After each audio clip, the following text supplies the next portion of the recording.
Welcome to the Conscious Relationship Uncoupling and Parenting Summit. It's me, Lucia Gabriela, your host and producer.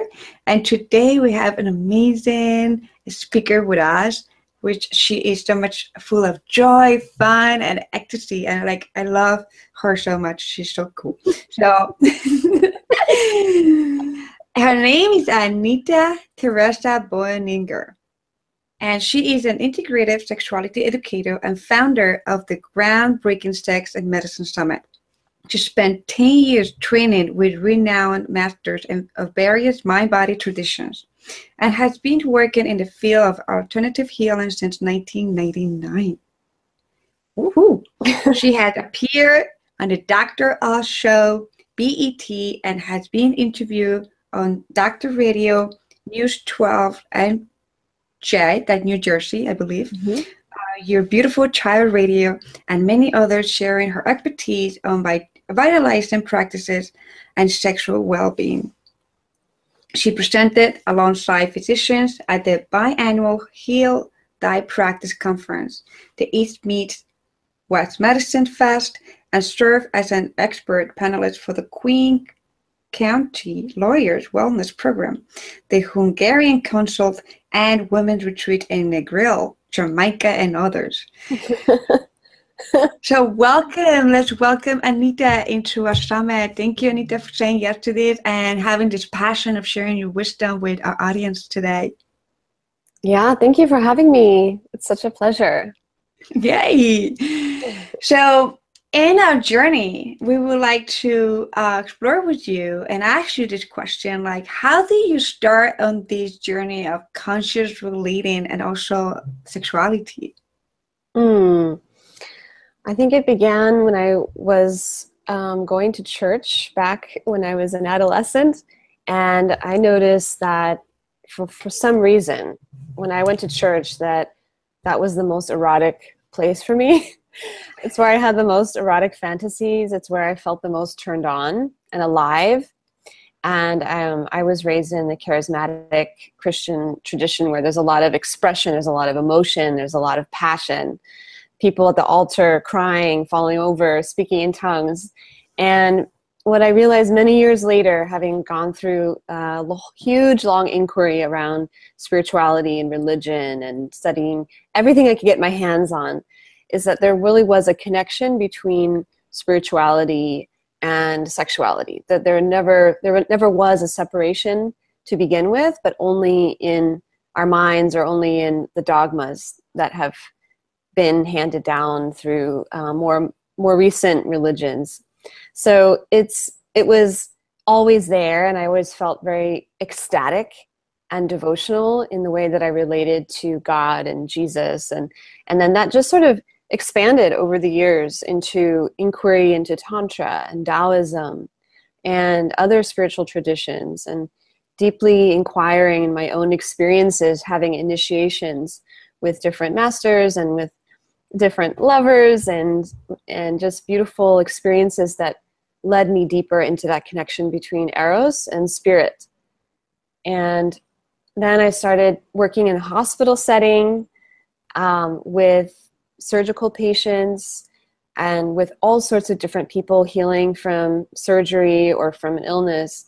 And I saw that pleasure was a really key foundational aspect in healing pain, reducing pain, and facilitating healing.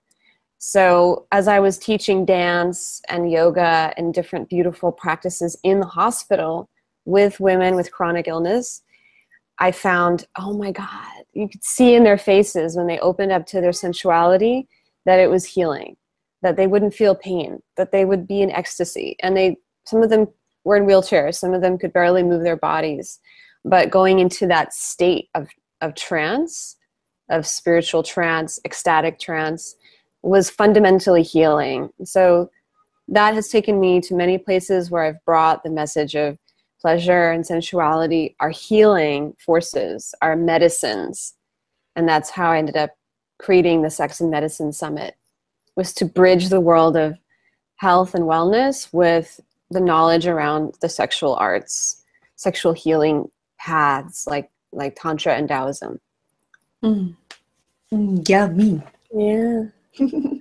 So today we're going to be learning from Anita the topic of the 7 levels of Eros, the Royal Tantra approach to love, sex, and marriage. Yeah!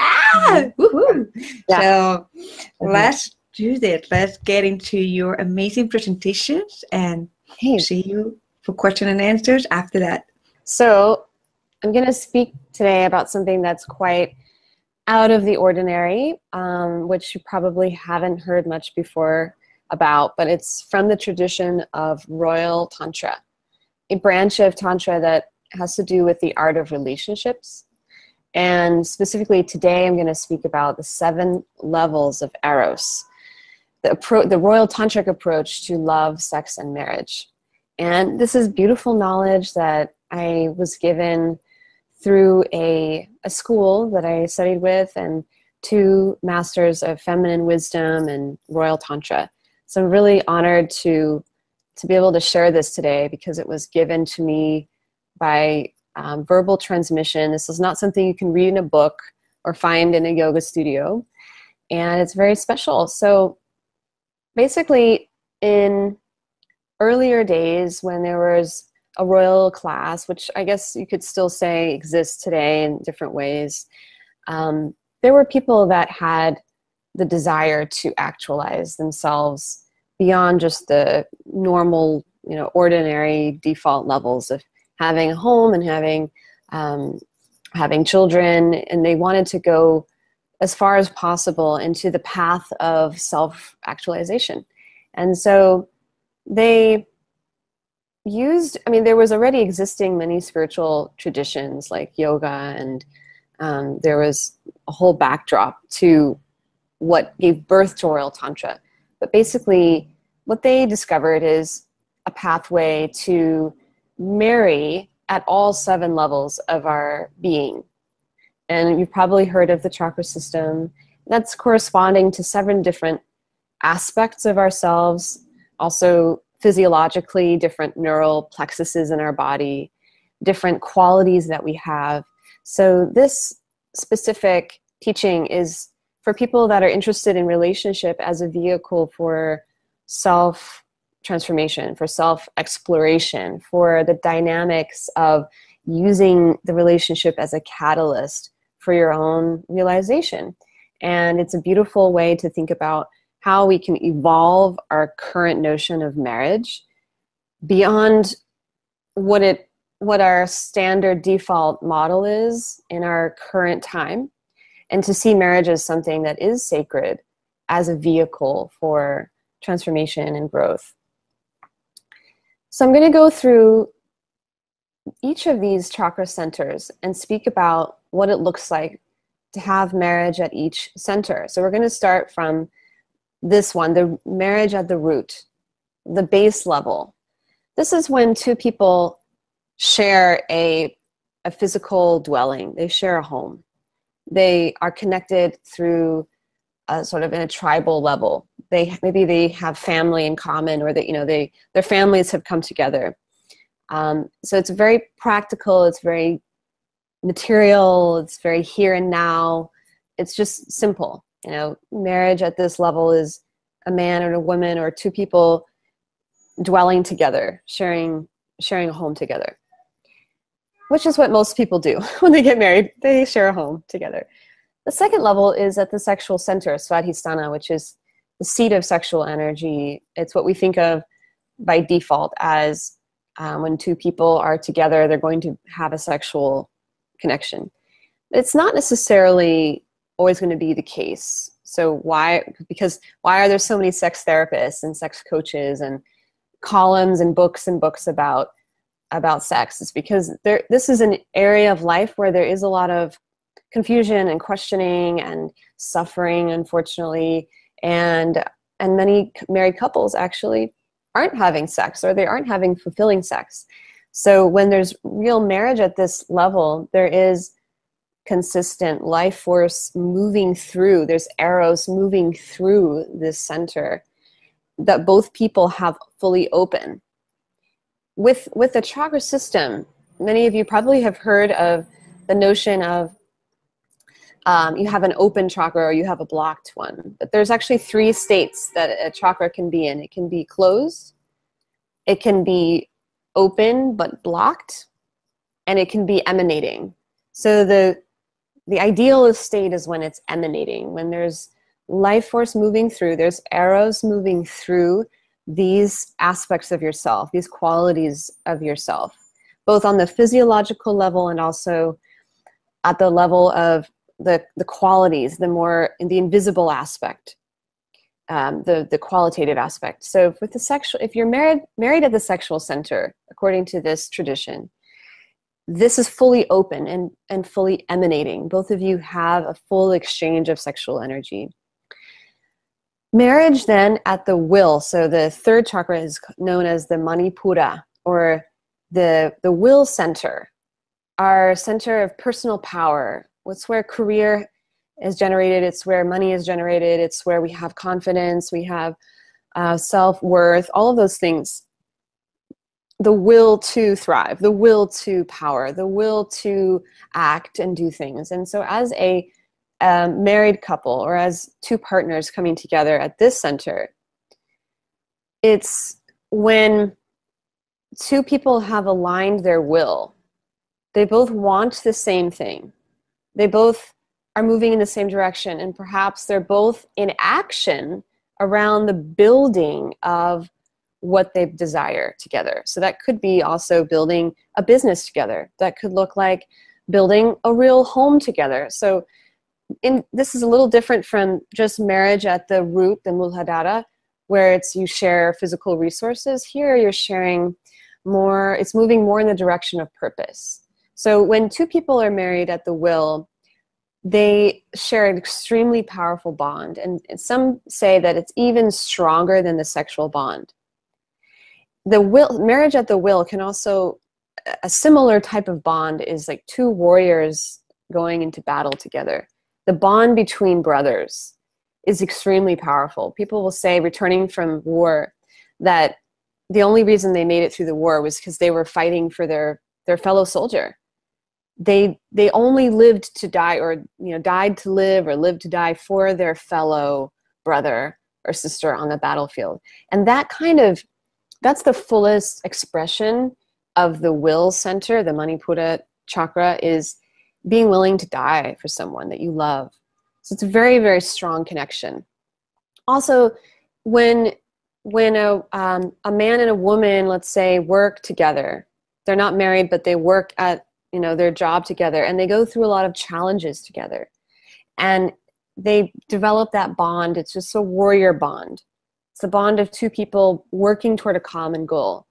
Sometimes that can create jealousy. And this is the cause of many, many affairs that happen because 2 people on the job fall in love. And why is that? Is it really because they're sexually attracted to each other and that's their main connection? Or is it because they're sharing really valuable, really significant experiences? They're spending so many hours per day with that other person, building something in common. So that's a very deeply bonding experience to have.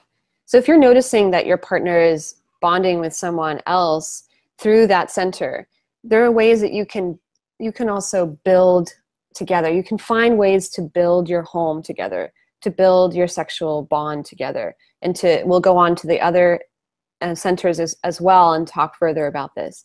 But something to be aware of. People even use the term my work husband, my work wife. Why is that? Because the bond is so strong, it's like marriage. When you go into business with someone, you're practically getting married to them. So we know this sort of unconsciously, but to bring it into very conscious, deliberate awareness is an asset, because then you can know, oh, how do I navigate this? How do I cultivate more of this will in myself and be able to align that with my partner? Where are we aligned, or where are we not aligned? And what can we build together to make our bond stronger? So many people, I would say probably 80 to 90% of people are married at the first 3 levels, or first 2. Commonly, most marriages that we see are marriages of the 1st and 2nd chakra.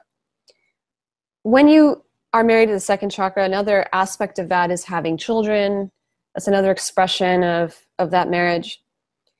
Once the children are gone, or once your home life and your sexual bond have been exhausted, right?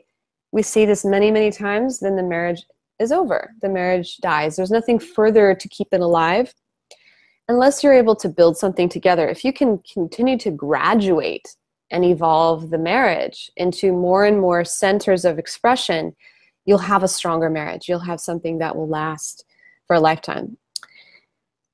Now going into the marriage of the heart, anahata. Many people believe that they love their partner, they're in love with their partner. But marriage of the heart is a very special kind of marriage, a special kind of love. It has to do more with compassion.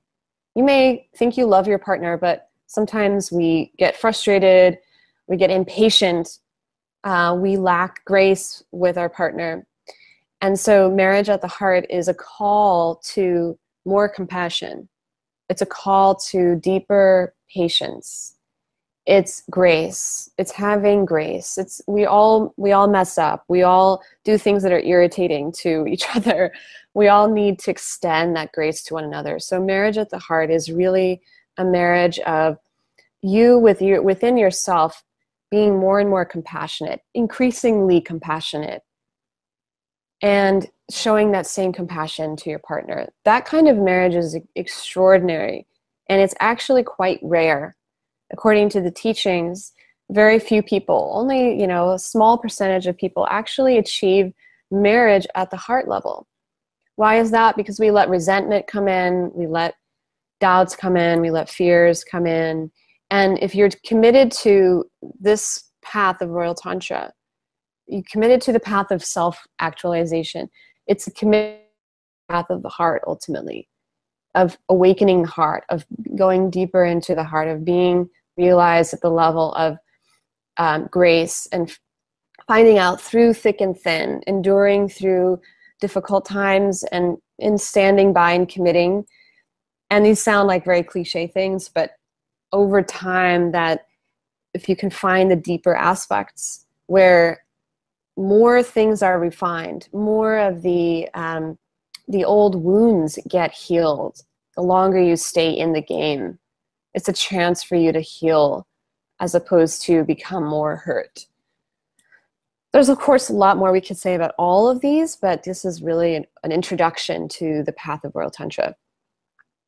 So marriage, what does marriage look like at the center of the Vishuddha chakra, the throat chakra, known as expression center, where we speak our truth, where we express our unique gifts and talents, where we express our creativity in the world, where we have vision, we have inspiration. So it's also known as the inspiration center. When two people are married at the center, it's noticeable, it's remarkable, it's something that everyone wants to be around. It's like Bono and, not Bono, it's like, I'm not sure why I'm blanking out, Yoko Ono and I can't believe I'm forgetting the name of the Beatle. You know what I'm saying? I keep thinking Bono, I'm like, no. But it's like two very creative people coming together and aligning their creative vision. This is the level of the priest and the priestess. This is the level of the artisan and the muse. So I think of another famous couple like Diego Rivera and Frida Kahlo. They both were extraordinary artists. They were married at the practical levels, and they were also married at the level of the Vishuddha, the expression in life, and with big vision. And together they were more than they were individually. So it's interesting how they also applied certain Royal Tantric principles intuitively in their marriage. For example, they lived in a house that had two separate wings. So there was a west wing and an east wing, and it was connected by a bridge. And I've been to their house, so I saw this bridge. And basically, they could Diego lived on one wing, and Frida lived on the other wing, and they would knock on a door in the middle of this bridge and ask to see each other. So they didn't live together all the time. They weren't constantly in each other's presence. And there are those couples that are inseparable who want to be together all the time, every single day, day in and day out. And according to the Royal Tantric system, it's advisable to have some space, to have some distance, to have times where you remove yourself from each other's presence, so you cultivate polarity. So you bring an opportunity for there to be more magnetism. And that keeps the Eros alive. That keeps a little bit of that mystery and that flow going. And this also nourishes the marriage at all levels, but especially at the expression center. Because we all know if you're artistic and you have a vision, you're creative, you're a creator, you need some time to be with yourself. You need some time to withdraw from the world and just be in your own world and kind of luxuriate in that world. And women need time for self-care. You need time to nourish your sexual energy, to take ritual baths, to do breast massage, to go to the spa, to get a foot massage, to use scented oils. All these sorts of things nourish the sexual center and the expression center. And that allows this movement of Eros through the marriage at all levels. To highly recommend finding your way to self-care practice. And for women listening, I teach many different practices for women to nourish sexual energy and to replenish and expand that energy through all of their whole system and become more magnetic and become more vital. So marriage at the expression center, another way this could look is two people who are leaders or visionaries. And you know what I just realized? I left one chakra out on this slide. So the one that's missing is the third eye, probably one of the most famous that everyone knows about, the Ajna chakra. Marriage at the Ajna. So it's the sixth, or considered the sixth most important chakra here in this system. Marriage at the Ajna is very interesting. It's like the ruler. It's the judge. It's the two people who are leaders together, leading a company, leading a movement. I would say Michelle and Barack Obama have that kind of a marriage where they're both leading together. They have the same vision. It's very much about vision. It's very much about the visionary healer, the visionary leader. So marriage at this level is quite extraordinary. In the past, throughout many civilizations, people would be married at this level, but wouldn't be married at other levels. So they would be, political marriages. They would be the king married to the daughter of some other king, and this was a political advantage for this kingdom. What we see here is a desire to marry at all levels, including the leadership. And now the leadership can look any way. It doesn't mean you have to be president of a country or king or whatever. It could mean that you're just leading your life. You're a teacher and or a principal, or you're a vice president of something, but leading together where, in this case, the feminine energy moves in intuition, moves through inspiration, and the masculine energy moves through insight and intellect. And the two together as faculties work in a very powerful, complementary, and synergistic way. So Royal Tantra goes into also the relationships between each chakra. There are 3 primary feminine and 3 primary masculine chakras. And ideally, we cultivate all of these inside of ourselves so that we can have an incredible synergy with whomever we're partnering with. But for Ajna, it's marriage at the level of a leadership and vision. And then the last type of marriage is at the crown, Sahasrara, which is androgynous in a way. It's beyond quote-unquote earthly marriage. So it's the marriage of 2 saints. You could say like Saint Francis of Assisi and Claire. Claire, I can't remember what town she's known as, Claire of something. But the 2 of them were very famous for they were sort of in a consort relationship. There's also many examples of this kind of, St. John of the Cross and St. Teresa of Avila, similar, or even Jesus and Mary Magdalene. marriage at the crown, meaning this divine consortship, the marriage of being with the beloved, and for the purpose of spiritual revelation, the spiritual expansion. So many who've explored Tantra may have had experiences of initiation that brought them to a new height, or gave them deeper insight into their own spiritual journey. And that's often what we associate with Tantra, but truly Tantra can be applied in so many aspects of our life, as we're seeing through the Royal Tantra system. So that pretty much gives you a good idea of how this path works, what marriage looks like at each level.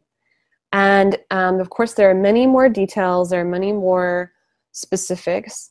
And if you're interested in learning more, please get in touch. I am, as Lucia said, the founder of the Sex and Medicine Summit. We do a lot of different programs, and I also do private work with people. So if you're interested in learning more about Royal Tantra or Taoism, or practices you can do in the morning for more vitality, if you would like some one-on-one personalized coaching and guidance around your particular situation, I work with many different people who struggle with shame, with blocks, with childhood trauma, all sorts of things. And it's my pleasure to assist people as they transform through the process of integration of sexuality, really embracing our sexuality, really loving our bodies, really feeling that wellness and that wholeness on all levels, including sexuality. So you can find me at sexmedsummit.com. That's SEXMED summit.com. And I do have an option there for booking a private consult with me or booking a session. So please check that out on the booking or book now tab.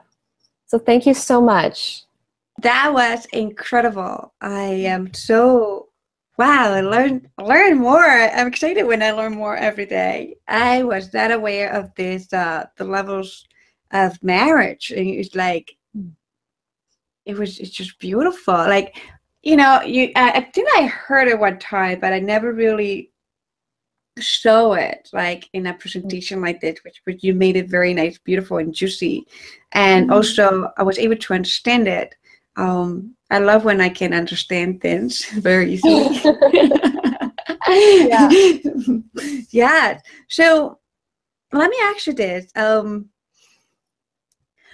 So from what you were sharing, the first thing that I would like you to expand a little bit of it is the way that it had been passed, the knowledge, from like the verbal, the gathering of people together and sharing the verbal knowledge of these of this wisdom. So can you expand a little bit more about this for some people that they have no idea of why we cannot find it in books, or people have now, we don't have an ancient script and things like that. Yeah, I mean, many things were passed down orally, or they were passed down through secret societies. Like a lot of the esoteric teachings, the sort of inner teachings of Tantra and Taoism are still very secretive. And as Westerners, it's hard to know exactly all what we're missing out on, because we don't know what we're missing until someone comes along and says, oh, there's this knowledge, let me share it with you. I do think it does appear that more and more of the teachings are coming out into the world because it's so needed right now. The teachers that I learned from were actually, one of them was based in Russia. She was from Siberia, and she had spent 10 years training with a guru, and they had a very out-of-the-way ashram in the middle of the Altai Mountains in Central Asia. So it was extremely out of the way, something I never would have found out about unless she had come to New York, and she was here for a brief time, like 3 years, and I trained with her at that time. And the other teacher is from Brazil, and she was part of that same school. She now has her own school in Sao Paulo, She's a master of feminine art and knowledge and wisdom teachings from all over the world. And I was just really fortunate to find these teachers and have access to them. And most of these teachings, again, you can't find in a book. They're the very esoteric inner teachings of these disciplines. And don't ask me how I found them, but I feel really fortunate to experience that. And I do want to credit my wonderful teacher, Maria Soledad, who gave me many of the feminine knowledge teachings. Mm, beautiful. And also when we're talking about sharing the wisdom of Tantra and this energy, you know, when we come to the aspect of being esoteric, like there is one of the things that you cannot get in a book, and is the interaction and the energy and actually the multidimensional dynamic that's happening when we learn from each other, when we learn from like face to face, being in person, because our energies that connecting are, you know, auras are merging in some levels. Our energy are playing together, and so many parts of ourselves are opening up, and we're just exchanging, like we're sharing, we having, it's a multi-rich way of learning. So I totally, you know, resonate with that. And for some of the audience and of people who is following the summit, you know, they always wonder, some people wonder, why didn't I put it on a book? Like, you know, I can get it.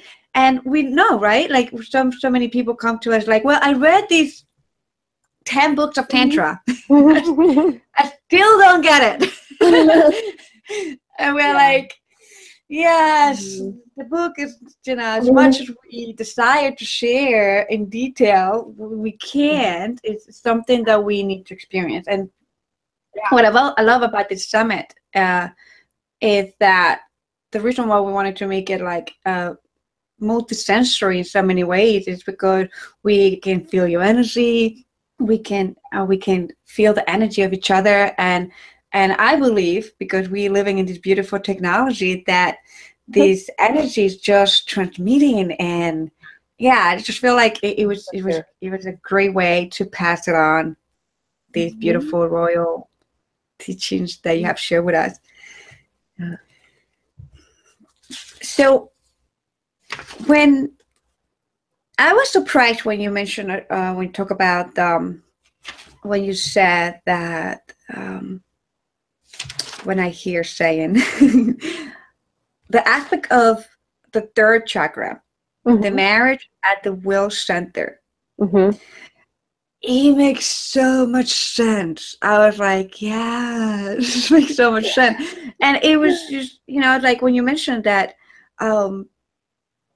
that a lot of people, you know, marry in the first and second chakra and still have miserable marriages. Like they're not, they still have couples that you feel like one person feels more, you know, at work, they feel more connected with the people that they work with. They feel more like attracted to that.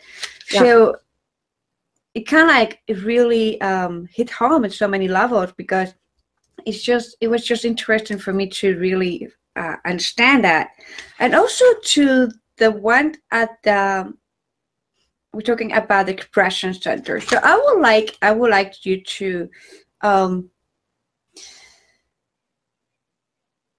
maybe provide some kind of like exercise or a tool or strategy that people can build these centers with their partners. Because I feel like these centers are the ones that a lot of people have hard times with. Sure. So if you can share like one of each for the third, you know, the third center, the marriage with the will center, and also the marriage with the expression center. It will be beautiful and helpful for our audience. Yeah, I think, you know, people often use the term we're building our life together, we're building a home together. But then so many people are busy and they're spending most of their time working. And so they're not really there to build anything with their partner. So you have to be there. You know, you have to prioritize being there so there is something to build. What is it that you want, there may be like a specific way you can create a check-in or a weekly, like, here, where are we on track for what we want? What's our vision for our own partnership and the life that we're building together? One example is I was just recently with my aunt and uncle. They have a beautiful farm in California, and my aunt is very organized, and they have a lot of ideas for things they want to do on their farm. They want to bring people there for retreats and so forth. And so she created a whole bunch of lists of their visions and their ideas and things that they want to accomplish. And she put it all up in their kitchen, and something that simple, now they both refer to it all the time, and it excites them. It's something they're moving toward, like, oh, we may not get to it today, but we're both working on it together. And it's not everybody lives on a farm with their spouse, so it's not necessarily going to be that way, but as simple as going shopping together. I mean, these little mundane things actually add up to a lifetime of, you're building something. If you're always gone and you're always building something else, what's happening to your home? What's happening to your life together? It's a matter of prioritizing. And then for the throat chakra, to the expression center, like I had mentioned when I was going through it, it's really important to cultivate space for yourself. And for the second chakra and the throat are actually connected.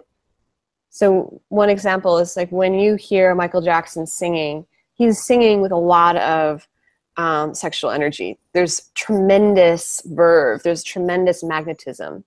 But it's coming out, it's being expressed literally through his voice. It's also his whole body. So he's an example of someone who's fully open and emanating from both the throat and the sexual center, who in his lifetime, he gave fully through that unique self-expression. He was himself. He didn't try to be, like some other pop star. He was his own icon. So it's becoming your own icon. You can't really become your own icon if you don't really know yourself, if you're not spending quality time with yourself. And if you're a creative, to give space to create, whether that's in your home or going on a retreat somewhere, extremely important, because that feeds the relationship. That's food. Your own creative life is food for the relationship too. But if you're dried up creatively, it's going to lead to resentment. Yeah, that's beautiful. This is something that I'm already doing. Like I have a schedule with my family that I have these days I spend time with my partner. Like we together, cuddle, sleep, whatever, be intimate. And there are days, especially when I have to work next day or I have to create something, I need my space to recharge. And that's something that I like. My daughter knows it. My partner knows it. Like, I love them so much. I am with them all the time, but I do need my space. Like, I make sure that I am like vocal about it. Like, this is my time. This is the date I spend time with you, and you leave me alone. Mm-hmm. Beautiful. So I really got one of the things I learned from you today. Well, I learned a lot, but one of the things that awakened me a little more was you mentioned the aspect of the chakras, the aspect of like we have an open chakra, a closed chakra, and also an emanating chakra, And so how does, what's the difference between the open and the emanating one? Open is just open. I mean, it's like an open door, right? But emanating is when things are moving through. There's energy moving through. There's what you experience on the other end of that is presence. You experience that in someone's presence. So just like if you're emanating negative emotion, you feel it. It's very palpable. If someone's in a state of fright or rage, you feel that. So it's in a sense emanating. But in this other in the system of the chakras, when you're emanating from an open heart, for example, there's an emanation of compassion. Like you're in the presence of the Dalai Lama, you're going to feel that emanation of love and compassion. So that's an example. You know, it's one thing if it's open, but here this like light is streaming through it. It's like this whole waterfall is rushing through you of energy, and everyone can feel around the power of that waterfall. Exactly. Beautiful. Yeah. Yes. So yes, it was beautiful, delightful. I personally learned more things, and I really honor you. And thank you so much for sharing that. Thank you. This has been lovely. Awesome. So how can we find you again? You can find me online. I mean, I'm very active on Facebook for anyone who wants to friend me or find me on Facebook, Anita Teresa. And then our website is sexmedsummit.com. And that's the best way at this point. Yeah. So. Awesome. So I thank you so much. I appreciate you for being here. And also we appreciate you, our audience, for listening today, tuning in today, and learning with us together about conscious relationship, uncoupling, and parenting. So we'll see you in our next episode. Have a great day.